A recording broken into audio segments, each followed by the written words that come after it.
Hello and welcome to a new episode of the Business of Meeting podcast. Today we're going to talk about marketing. We're going to talk about LinkedIn. We're going to talk about how to stay top of mind. And we're going to talk about entrepreneurship, owning your own business with the queen of marketing, Lyndsi, Edgar, founder and CEO of Illuminate Marketing. Lyndsi, I'm so glad to have you on the podcast this morning. Thank you, Eric. I'm very happy to be here. That's wonderful. But first thing first, let's talk about your journey. What is Lyndsi's journey? And then how did you get to do what you do today and have your own business? Of course, I actually never thought I was going to own my own agency. I went to school for marketing, I worked for agencies, and then I decided after working for an agency, I think I could do this on my own.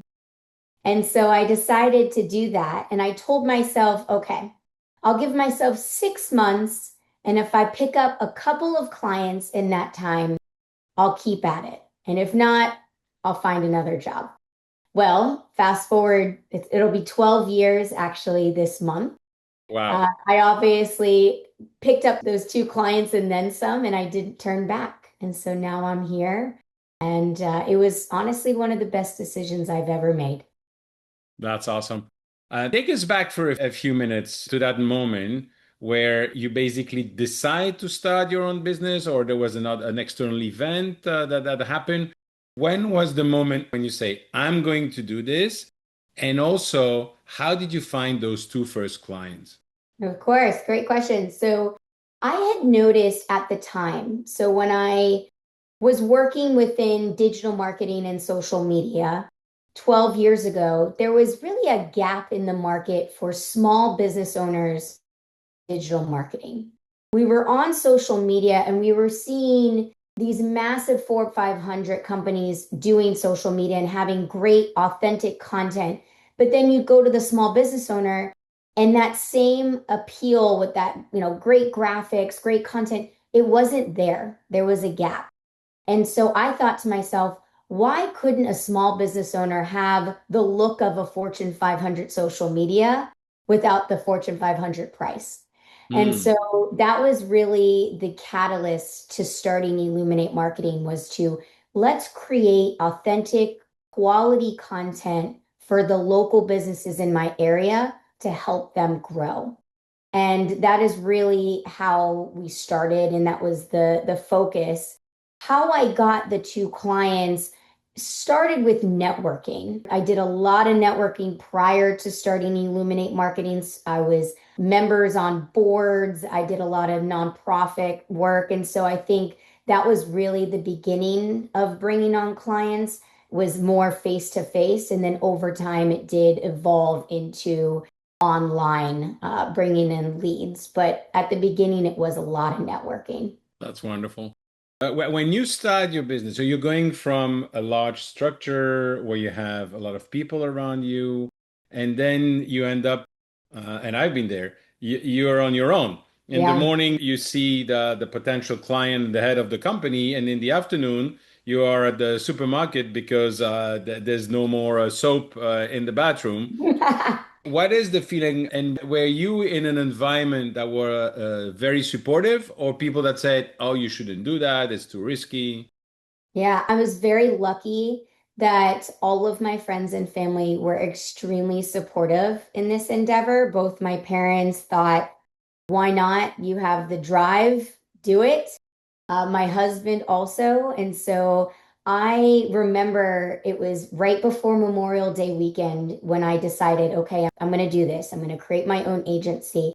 And that entire weekend I spent putting a plan together, a business plan and processes. And I don't think I left the room for the entire weekend. And so that Monday or that Tuesday, because it was Memorial Day weekend, I was ready to go. I already had some meetings set. I mean, I hit the ground running because I was just so excited to do something that I was so passionate about and do it in the way I wanted to do it. 12 years means that you've been also to different crises. Take us through a moment where maybe you were wondering, and I've been there.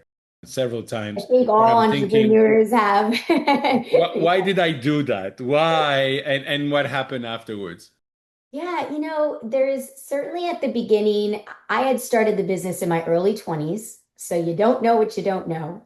And there was certainly more of a roller coaster at the beginning of my agency where, clients would come and then they would go, and clients would come and they would go. And I had a really hard time riding that coaster.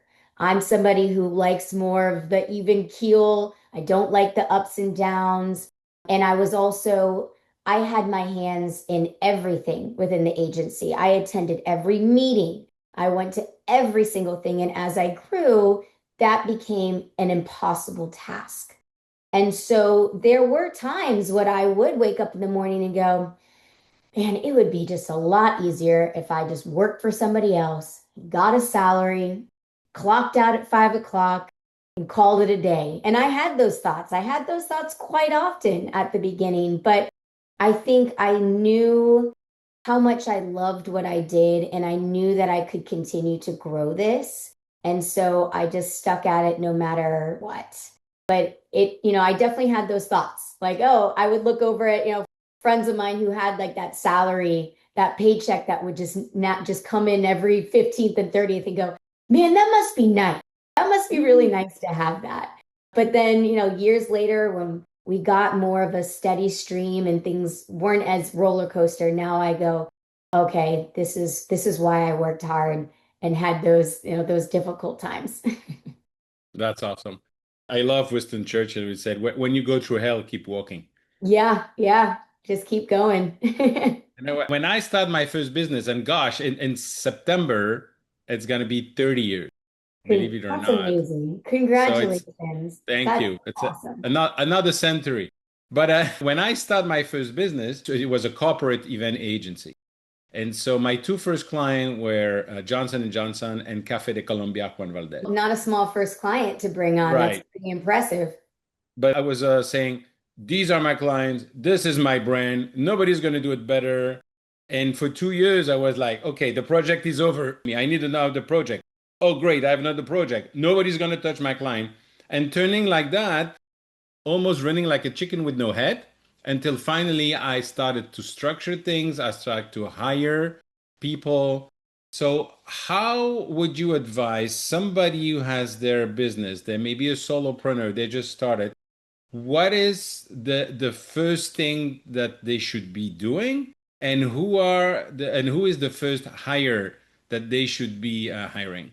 Yeah, great question. That was something that I unfortunately had learned very late in the game of my agency. I was still very much involved in the day-to-day for quite some time before I finally could take a step back and let it run on its own. So I would say the number one thing is to have processes in place, making sure that this is how we onboard a client, this is how we communicate with a client, this is how we do things around here. And nowadays, with you can record that and show that, and then use AI to make a transcript, and then use AI to create a standard operating procedure. I mean, it is so much easier now than it was 12 years ago, but have that in place first and then hire somebody and teach them this process. So then they're not relying on you. I think the main reason why Illuminate Marketing has grown the way it has is because I have an incredible team. They work hard, they do amazing work. I don't have to be in the day to day. And because of that, I can, see beyond the horizon and think of what are other ways to make Illuminate better, or how do I bring on other clients. And Mm, so hiring those people, but don't just hire people just to hire them. Have a process in place to make sure they know what you're expecting of them. They know what they should be doing. Because I've seen that before with a lot of business owners where, okay, I just need to hire someone, but then they end up, it doesn't work out because that person didn't get good enough structure and feedback. So mm. have the processes in place first and then make that hire. In regards to who to hire, I think it varies based off of your business, but look at the things that you love to do and what your strengths are, and maybe stick with that. And then the areas where not your strengths and you don't love to do it, hire out. So for me, my two first hire was accounting. I would spend my Saturdays reconciling, and I'd be sitting at the kitchen table cursing up a storm because I couldn't reconcile, I couldn't find, and I was like, I need to hire an accountant because there is obviously that is not a strong suit of mine. I hated spending my Saturdays doing it. And so that was a very quick hire for me. And then the second thing I had hired, second person I had hired was graphic design. I could do it, but I wasn't as good at it. And it took me a lot longer. Whereas a graphic designer could go in and boom, boom, boom, boom, boom, and make this beautiful graphic that it would have taken me hours to do. So those were two areas where there were weaknesses of mine. I needed to outsource that to be more cognizant and time efficient. Oh, that's awesome. That's the mindset shift of hiring somebody who maybe is going to do 80% at least what you do, sometimes better. But Hmm. really, it allows you to, as you just mentioned, to focus your time on thinking about how you grow the company and what's working. So Absolutely. you also mentioned the to me when we were preparing this, the you like to talk about content marketing and about LinkedIn. I love LinkedIn. What I'm very frustrated now is that it seems to be the same structure with an AI behind it, where Yeah. you have to use the emoji and then you have to have a call for action, and it's almost like the AI is writing something and then another AI is responding to something, and we're It's just a losing, bunch of bots talking to each other. right? Right? It's like that. That's old jokes that connect the two computer, let them talk, and then you go and play golf.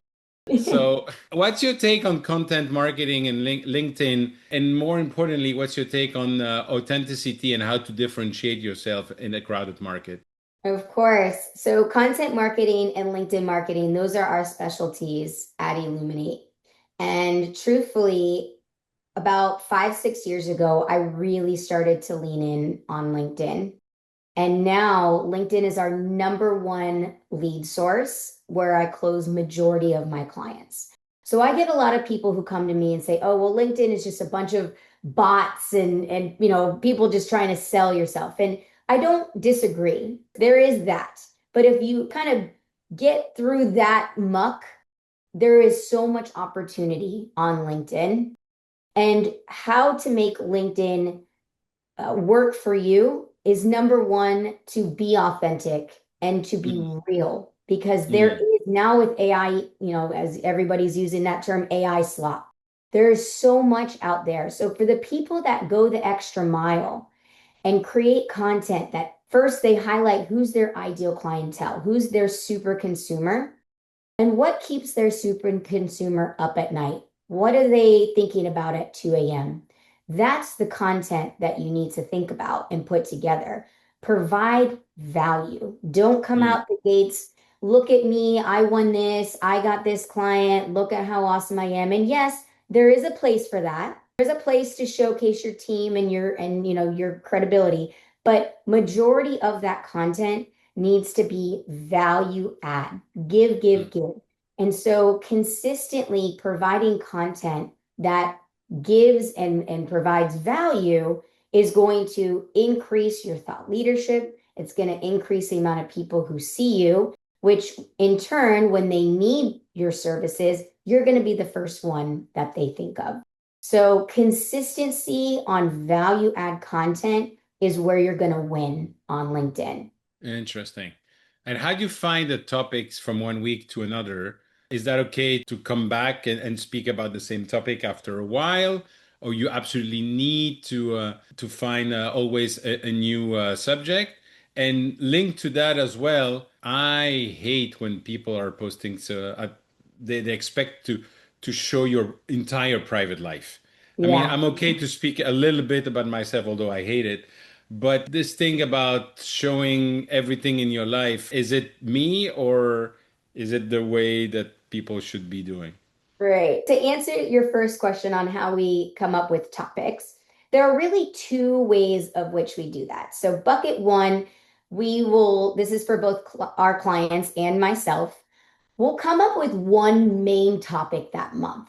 Maybe it's remarketing. That's the big topic. And we'll create a very long form piece of content or article that includes everything about remarketing and best practices and templates and frequently asked questions, etc. And then from that long form content, we then create micro content from it.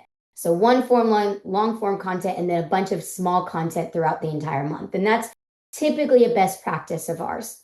Another thing that we like to do, and this is really great for AI, is think about frequently asked questions. What are people typing into Google and AI? And making sure that we're addressing those questions. So that's another area of the type of content that we're creating. So Mm. that's really the two methods of how we develop content each month. In regards to showcasing your private life, so, it all goes back to, once again, providing value. So I'm not opposed to showcasing that stuff once in a while because I want people to see that I'm more than just Lyndsi, owner of Illuminate Marketing. I'm also a mom. I also like to go hiking and camping, and that's a little bit a part of me. And I will showcase that from time to time just to give a little bit more of who I am. But at the end of the day, my goal on LinkedIn is to give back, is to showcase my knowledge, Mhm. provide help to other individuals. If they hire me, great. But if I'm still providing value and they don't hire me, but it helps their business at the end of the day, that's also great too. So I think when somebody sits down to come up with the content, go back to what is your super consumer, worried about? What are their problems? And then how can you provide them solutions? Right. I have a lot of friends that, and I admire them for what they're doing, but a baby's born, they link into the business. Somebody's dying, they link into the business. The kids got graduation, they link to the business. Everything and okay, if you want to be creative, you can always link into the business. Yeah. What do people want when they go on LinkedIn? And for instance, in your case, you say that you're getting a lot of deals from LinkedIn. How much of personal content versus uh, purely professional content are you posting? I would say 90% of the content I'm creating is professional value add content. 10 to 5% would be maybe personal. And truthfully, I think I'd rather see the personal stuff than the AI slop with the generic templates. So if you had to Yeah, choose between one or the other, I think I'll go yeah, for the personal content. I do see people tying in personal content with business in some ways. And I don't mind that either, where it's, lessons learned as a parent and how being a parent has helped them be a better business owner, et cetera. So people have found creative ways to do that too. fair enough. Now, you're using a lot of AI to automate processes. Are you concerned that in your own line of business that you can be somehow replaced by AI, or are you using or shifting your strategy or the type of service you're offering? So, of course, I think when AI came about and we all started using it, and I would, put in a prompt for ChatGPT, I remember at the time my heart stopped. I thought, this is the beginning of the end. Might Mm, as well, enjoy, illuminate why I can. And then I've started to learn over time that yes, there are going to be some pieces of what we do that's going to be replaced. But what cannot be replaced is our system and how we operate. AI cannot replace the knowledge that we had, the 15 years that I've been doing this, and our system for onboarding a client, creating content, and then lead magnets and LinkedIn engagement and bringing in leads for our client. We have what it's called the Illuminate effect. And it is our proven system for our clients that AI cannot replicate. I mean, talk to me in maybe 50 years, it might be able to, but at this time, AI cannot replicate that knowledge and that authenticity and that system. And so mm, while I'm leaning heavily in on the AI tools and learning about how to be more visible with AI with my own agency, I've really strayed away from those fearful thoughts of AI is going to take over Illuminate, but rather let me even narrow in more on my operating system and optimize that as best as possible. So I know it's a proven method for my clients that no matter what AI does, they're going to want to continue working with me because they're seeing the results. Interesting. I concur with that, and in the meantime, I stay very much alert because Hmm. it's I think what's it's going to make the difference is when you can insert human element in it. Yep, In our industry, in the meetings and event industry, I'm very optimistic about the future because I believe the more people use AI, the more they will want to come in person. yes, And you're not going to replace the conversation at the water cooler, at the break at the conference, with the Zoom or with AI, with nothing like that. And there's also how I change the way I operate. So I know something that is really important for you is to stay top of mind with your current client, of course, but also with former clients and with your own network. How do absolutely. you do that? And do you segment between only people you know professionally or the family, the friends? How do you organize that? Yeah, so I 100% agree with you in regards to that human element.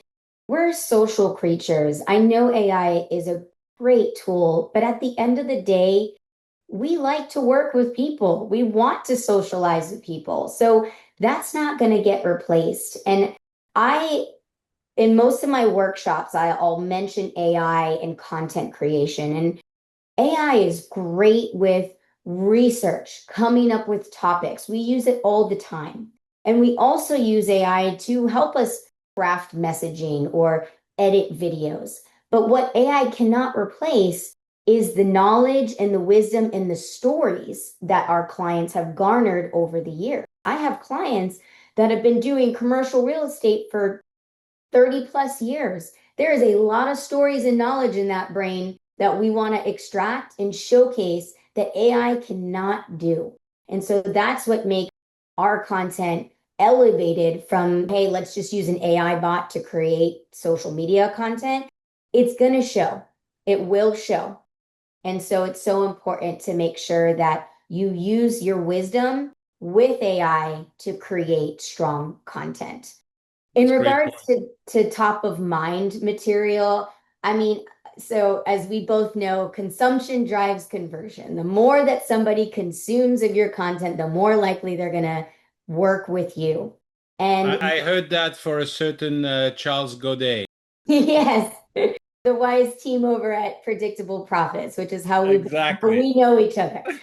And so the more that somebody consumes, the more likely they're going to work with you. And so you need to, and the stats now are showing that somebody has to see you up to 36 times before Oh, they move wow. forward. I used to say this stat about I would say maybe 10 years ago, and it was like 7 to 10 times. And then it got to 10 to 20 times. And now it's about 36 times before somebody wants to move forward with you. So if you're only posting once a week on LinkedIn, then it's going to take a lot of times to touch them before they decide to call you. And so if you are posting on LinkedIn daily, if you're sending emails out, if you're doing display ads and remarketing, you're going to hit these people from a variety of points that you'll move them along the funnel a lot quicker.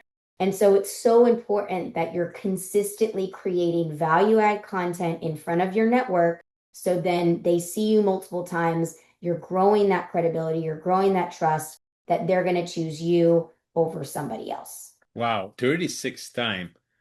Ha. It's a lot. There's a lot of What? noise out there. So how do you cut above Ah, the that's why. noise?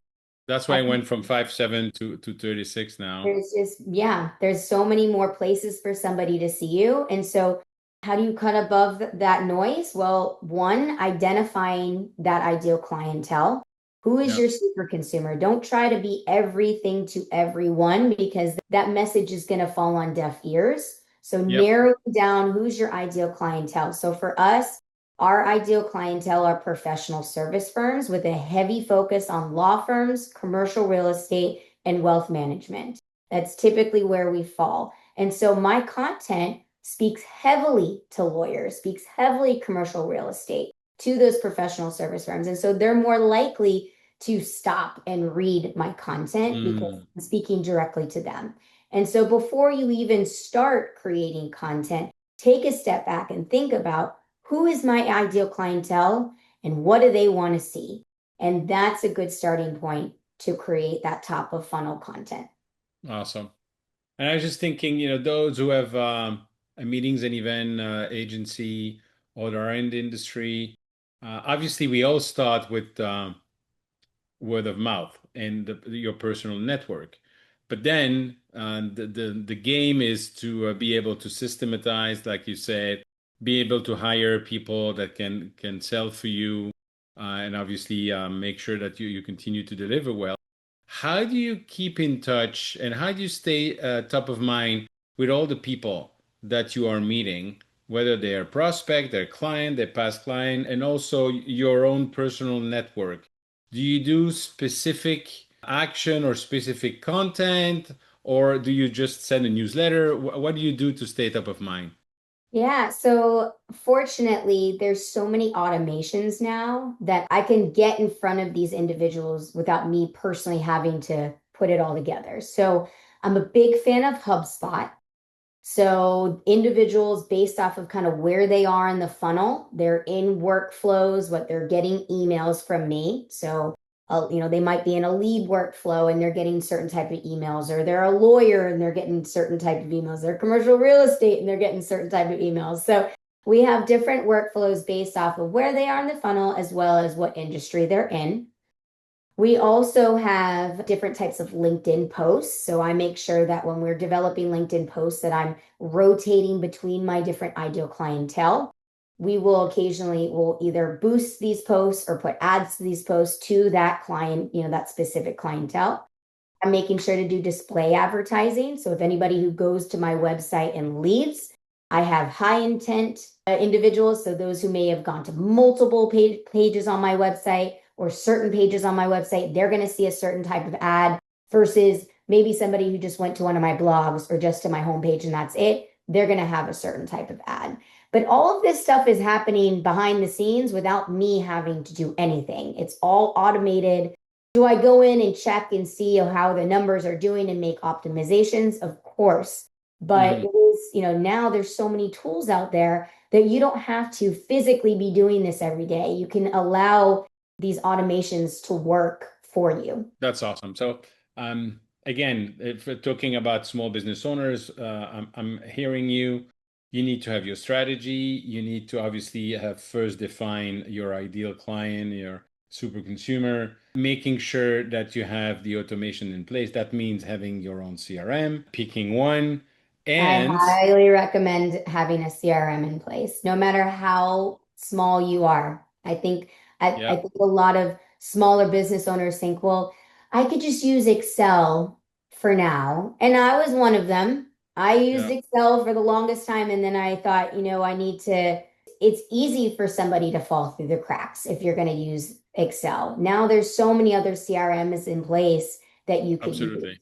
So. And quite frankly, it's easy. I always say to people, "Oh, I don't have a CRM." Say, okay, you know what? You pick your favorite AI tool and you go on Claude and Gemini and chat whatever you want and Grok and say, okay, this is my business. This is my website. This is the type of client I'm reaching out to. This is the number of projects I want to have per year. Find me the top three CRM I should be Right. looking And at. this is my And budget. that's it. Hey, this is my budget. And I'm sure there are plenty of CRM systems that can fall within that budget. Absolutely. And the last thing you said, which I think is really important, I want to highlight, is to define what you want to be measuring and how often you're going to be Hmm. measuring. Even if it's automated, but you need to analyze those data. Yes, yes. So that was something that also was a more recent development with my agency. I always assumed I was too small to be putting together metric dashboards. I was like, well, that's for much bigger companies, multi-million dollar companies. And I couldn't be more wrong. So the past, I would say 3 years now, we have dashboards, metric dashboards that are showcasing how our sales are doing, how our email marketing is doing, how's the business overall. And on a weekly basis, I'll meet with my sales team and look at the numbers and say, are we tracking, or where can we optimize and dial up a little bit?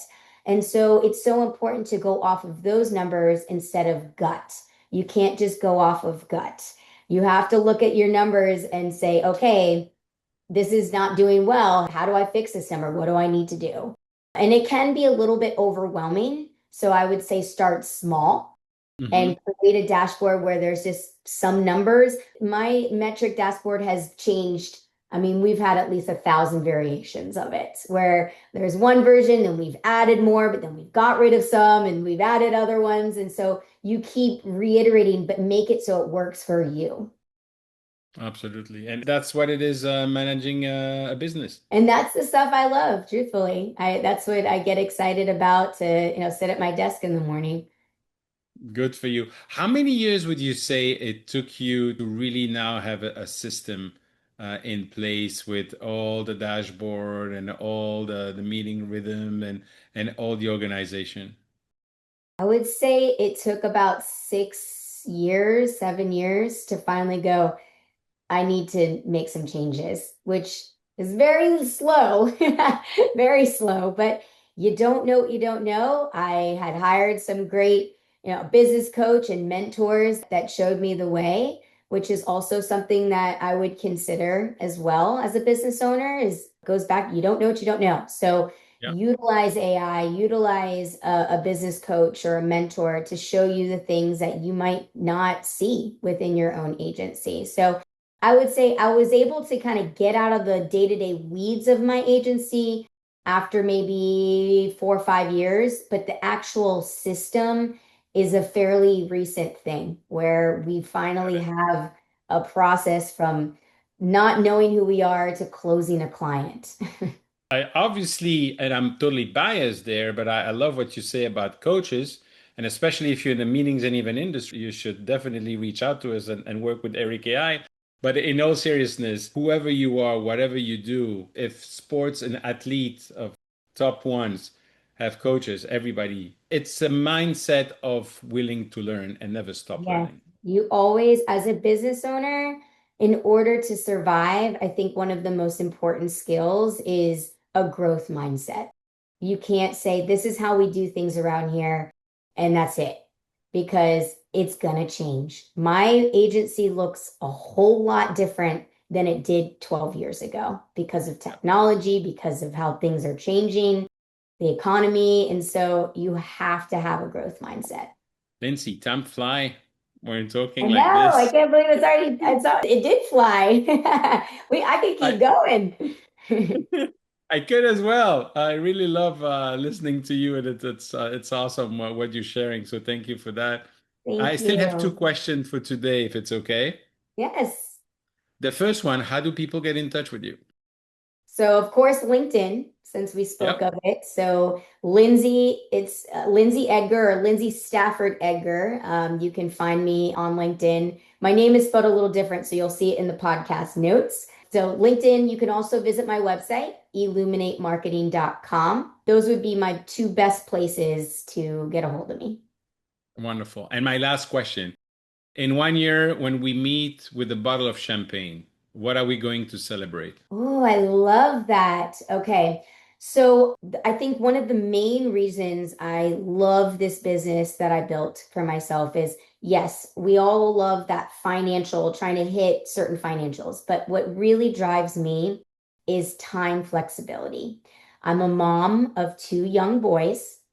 And one of my non-negotiables is to get my boys from the bus stop at 2:30 every day. So I pause work from 2:30 to about dinner time to spend time with my family. So in a year from now, I am going to be meeting you on my RV with my family with a bottle of champagne to celebrate that I'm taking a month off with my family while my agency runs and takes care of its clients and everything's working well and I can just enjoy being with my family in the outdoors.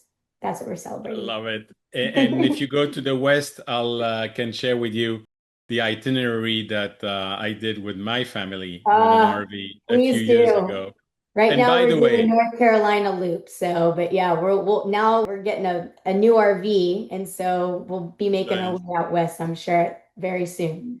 nice. And I've seen people actually traveling and working because now you have Starlink and you can work from anywhere. So Yep, and I do that. So every summer, my family goes and travels for 5, 6 weeks. My boys will go to local camps in the area and I'll work, and then they'll come home from camp and we enjoy hiking and being around a fire and all that. So I do that, and it's a great way to kind of slow down a little bit. My office is like a picnic bench in a state park, and my view is a stream, and it makes me so happy. So yeah. that's wonderful. Lyndsi, Edgar, thank you so much for Thank you, sharing all your Eric. knowledge today. This was a lot of fun, so I appreciate it. Thank you for tuning in to the Business of Meeting podcast. I hope you found today's episode valuable. If you enjoyed the show, the most important thing you can do is leave a review and share it with your colleagues. It really helps spread the word. I truly appreciate your support. And if you're ready to take your business to the next level, don't forget to visit eventbusinessformula.com to learn more about how we are helping even business owners like you. Thanks again for listening, and I'll see you next time.